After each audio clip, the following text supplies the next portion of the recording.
При нас е отец Деян Попов от храма Свети Николай. Трябва да отбележим, че това е най-скоро ръкоположения свещеник в Русенската митрополия. През септември беше ръкоположен тази година.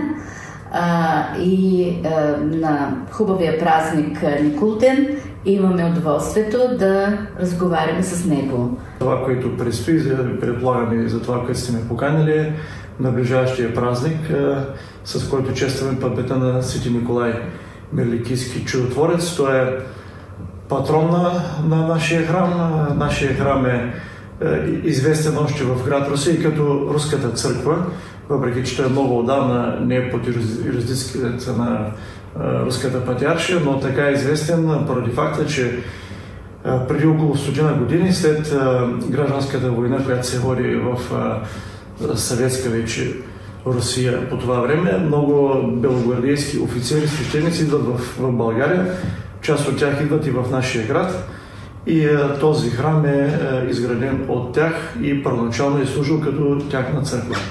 След злополучните събития след 9 септември, установяването отново на съветска и болшевишка власт, вече и по нашите земи, тези хора освобождават храма си, заедно с свещенството и всичките си членове, и от тогава, вече от 50 години, храмът се стопанисва от Русенската митрополия и си е български православен храм.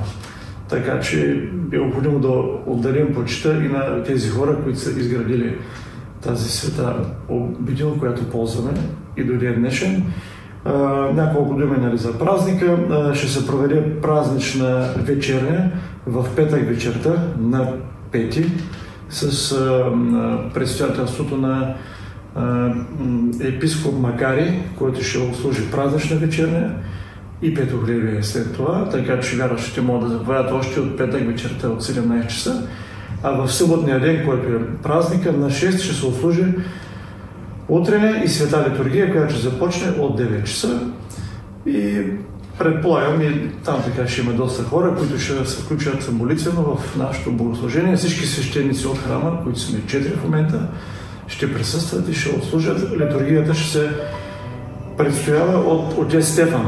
Друго, което мога да споделя е, че тъй като дълги години не е правен сериозен ремонт в нашия храм, сега с нашите отци братя и с помощта и на някои фондации сме предприели една дарителска кампания, която е с цел да се наберат средства за сериозен ремонт на покрива и за цялостен вътрешен ремонт на храма Свети Николай. За целта мога да поканя, който е свободен и има желание да помогне, кой с каквото може. На 4 декември ще се проведе в общината, в пленарна зала от 18:30 часа благотворителен концерт с участието на много групи, детски и християнски състави. И на този концерт се надявам да съберем средства, които да подпомогнат нашето начинание, защото сумите са доста сериозни вече за ремонтите. Ремонтът редо ще започне през пролета на 26-та година, защото до тогава се надявам да осигурим необходимите средства. Ще има и други културни събития, но тя ще ги обявим малко по-късно, които пак ще бъдат с тази цел. Най-вероятно концерти, в които ще се организира благотворително събиране на средства. Аз по образование съм богослов, завършил съм Софийския университет през далечната 1997 година със същата специалност и съм бил дълги години църковен певец в същия храм.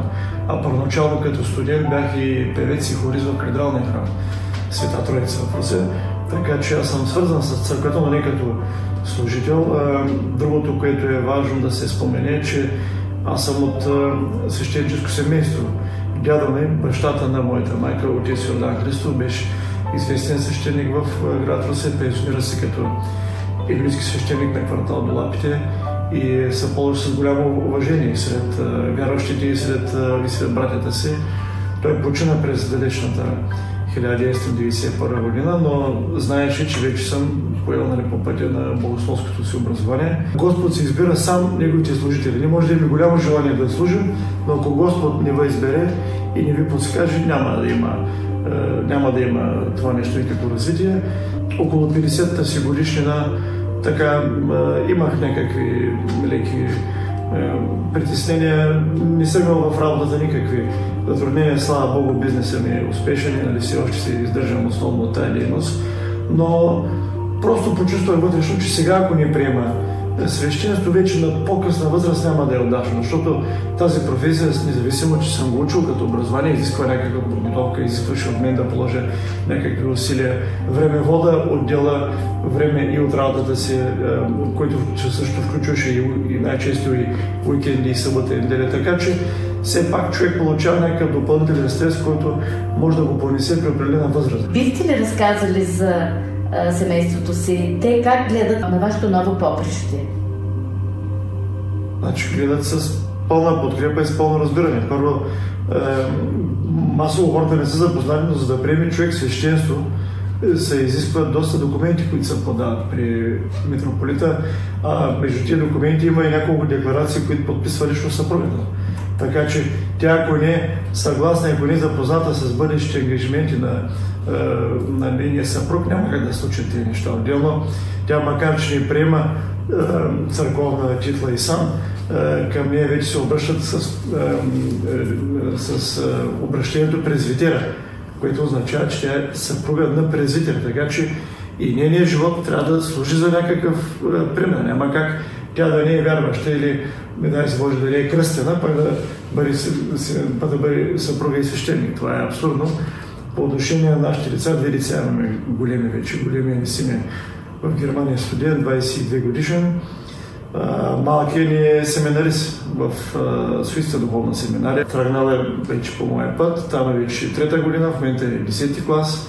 Справя се добре. Миналата седмица бяхме цялата седмица, слава Богу, на Света гора. Посетихме като харизяни и поработихме в българския манастир Свети Георги Победоносец или Зограф, както е известен. Посетихме няколко други манастира. Там е забранен достъпа на жени от повече от 1000 години и могат да идват само православни и кръстени лица от мъжки пол. Това е закон на Света гора от повече от 1000 години и се спазва стриктно. По отношение на семейството, какво е друго интересно, как спомена, дядо ми беше свещеник, мога да го прости, сина ми малкият е тръгнал по тия стъпки, дали ще приеме духовен сан, това е вече негов избор, когато стане по-зрял. Затова църквата е предвидила, че вече в малко по-зряла възраст човек трябва да вземе тези решения. Но семейната среда е много важна и той за сега му харесват църковните ангажименти, защото тия семинарията също помагат в богослужението, участват в сутрешни служби, в света литургия и се надявам и висшето образование да завърши подобно на моето богословски факултет, било в България или в чужбина, в зависимост от неговите желания и възможности. Това ще реши Господ вече, кое е най-удачно. За съпругата ми, тя също е изявена личност, тя е банков служител от доста години, бивш общински съветник е от предишния мандат, изявена и спортна личност е. Заедно участваме в доста хубаво-издачни събития като любители и така сме едно спортуващо сплотено семейство. Също е вярващ, когато има възможност посещава служби. Как попаднахте в храма Свети Николай? Аз бях там почти 20 години църковен певец, не с професионален ангажимент, когато имам възможност, защото аз и доста пътувах така в миналото, но изглежда дядо Наум, нашия митрополит, запознат с това нещо и лично аз не съм изразявал пряко желание, но му благодаря, защото той се е съобразил с факта, че местното паство ме познава добре и още повече като свещеник хората се зарадваха, че имат свещеник, който познават и с когото имат добри отношения.